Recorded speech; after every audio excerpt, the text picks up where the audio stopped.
Tout pour investir. Dose d'économie. Votre dose quotidienne d'économie avec Nicolas Dose. Bonjour, cher Nicolas. Bonjour. Bon, il n'y a plus d'argent dans les caisses de l'État. Non. Vous allez nous dire qu'il faut augmenter les impôts. Non, il ne faut pas augmenter les impôts. Ah bon, bah on fait comment? Non, d'abord, je vous dis pourquoi je considère qu'il ne faut pas augmenter les impôts. La première raison, c'est qu'on a le record des prélèvements obligatoires au monde. Ça va, ça suffit. Voilà. Deuxième chose, en 2017, s'il y a bien un marqueur positif dans le bilan du président de la République, c'est la réforme de la fiscalité. Soudainement, enfin, on met notre niveau de fiscalité sur les entreprises et sur le capital à des niveaux normaux, à peu près comparables au reste du monde. Non, troisième raison, parce que, là encore, s'il y a bien un marqueur positif, c'est qu'on a réussi à installer une forme de stabilité fiscale quand même. Et sortir de l'instabilité chronique, c'est pas le moment de recommencer. Ouais. Et non, parce que le choc fiscal, on a essayé. Ça commence à la fin du gouvernement Fillon, ça continue sous le gouvernement Hollande. Alors on vous explique que aller taper les entreprises et les riches, c'est pas grave, tu parles, c'est un appauvrissement généralisé, on le sait. Donc la rigueur par la fiscalité, non. Et alors je dis non, il faut pas augmenter les impôts. Et pourtant, je crains malheureusement que ça risque d'arriver. Pour une raison qui est l'équation suivante. On a un besoin de dépenses absolument astronomiques devant nous. Transition verte, défense et vieillissement. On a une croissance qui faiblit. On est quand même sur un rythme du 1% par an jusqu'en 2027. C'est à peu près ça qui se dessine. Ensuite, on a une incapacité chronique à engager une réforme de l'État. Oui. On a fait tous les comités théodules du monde. Depuis 1974, on n'a jamais signé un budget positif. Tous les budgets ont été dans le rouge. Et nous sommes aujourd'hui le pays d'Europe qui a la plus grosse émission de dette publique par an. Donc il y a un moment, si vous voulez, que cette équation-là, on peut imaginer la suite. Qui n'est pas forcément souhaitable, mais imaginez la suite. La suite, ça veut dire quoi alors? Plus d'impôts? C'est-à-dire qu'en fait, si vous montez les prélèvements, ou s'il y a de l'argent que vous donniez et que vous ne donnez plus, le deuxième cas, c'est pas une hausse d'impôts, mais en fait, l'effet est assez proche. Et ça se ressemble pas mal. Alors j'ai à peu près la conviction qu'on ne touchera pas aux cathédrales de la fiscalité.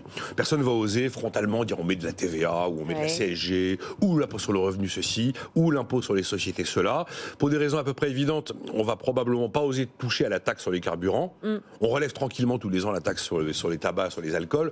Mais sur les carburants, c'est devenu un peu inflammable. Mais voilà, si vous coupez dans les dépenses, si vous supprimez une niche fiscale, vous avez à la fin quelqu'un qui paie. Il y a forcément un euro qui ne sera pas dans une poche qui devrait y être ou qui y était. Je vous donne quelques exemples récents. Le bonus écolo pour la voiture électrique qui est passé de 5 000 à 4 000 euros. C'est pas une hausse d'impôt. Et c'est bien de l'argent en moins quelque part pour quelqu'un. Le doublement de la franchise médicale. Je suis même pas sûr que ça rentre dans les prélèvements obligatoires précisément, mais enfin, il y a un moment, il y a bien quelqu'un qui paie. Quand vous dites que pour utiliser le compte personnel de formation, il faudra maintenant payer un forfait de 100 euros. C'est pas une hausse d'impôt. Il y a bien quelqu'un qui paie. De la même manière, quand vous décidez que vous allez réduire la niche fiscale sur le gazole non routier, c'est pas une hausse d'impôt, c'est une baisse de dépenses fiscales. Mais une baisse de dépenses fiscales, à la fin, ça finit par avoir à peu près les mêmes effets. Et je pense que cette petite liste-là, qui n'est pas exhaustive, c'est sans doute qu'un début. Alors vous allez peut-être nous lister quelques possibilités d'économie, puisque je le rappelle, on est quand même censé tenir un budget. Oui. Et donc, sans doute, vous avez des idées. De là, on pourrait aller chercher. Je ne vais pas vous donner d'idées particulières, je vais vous dire ce qui est dans les tuyaux. Parce que d'ailleurs, Bruno Le Maire s'en est un peu affranchi. Donc, réforme de l'assurance chômage est dans les tuyaux, ça, il n'y a pas de problème. Il y a aussi l'idée peut-être de modifier le remboursement des affections longue durée. Ouais. L'idée de modifier aussi le remboursement du transport sanitaire en taxi, qui est dans les tuyaux. Rappelez-nous combien ça coûte, ça ? 5,7 milliards. Ça a considérablement augmenté. Il y a aussi l'idée d'indemniser peut-être différemment les arrêts maladie dans la fonction publique pour essayer de s'attaquer au problème de l'absentéisme dans la fonction publique. Après, vous pouvez faire confiance aux esprits sadofiscalistes, pour reprendre l'expression chère à Jean-Marc Daniel chez nos élus, pour trouver des bonnes idées. Vous avez par exemple une élue Renaissance qui a dit il faudrait taxer les compagnies pétrolières. Ou encore le rapporteur, le modem Jean-Paul Bataillé plutôt, qui s'accroche à l'idée qu'il faut taxer les rachats d'actions. Après, il y a une catégorie qui peut se sentir à l'abri, probablement, c'est la catégorie des retraités. Parce qu'il a été question un temps, dans la bouche de Thomas Cazenave, de sous-indexer peut-être les pensions de retraite en 2025. Et ça a très très très vite été écarté par le président de la République.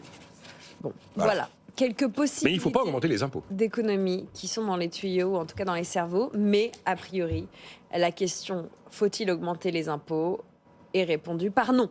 Moi je réponds non, mais je dis que ça n'est pas exclu. Vous savez, c'est très à la mode, ça n'est pas exclu. C'est une possibilité. Cette chronique est à retrouver en replay, en podcast et sur YouTube si vous voulez participer à la réflexion. Vous donnez votre avis sur ce qu'il faut augmenter les impôts ou pas.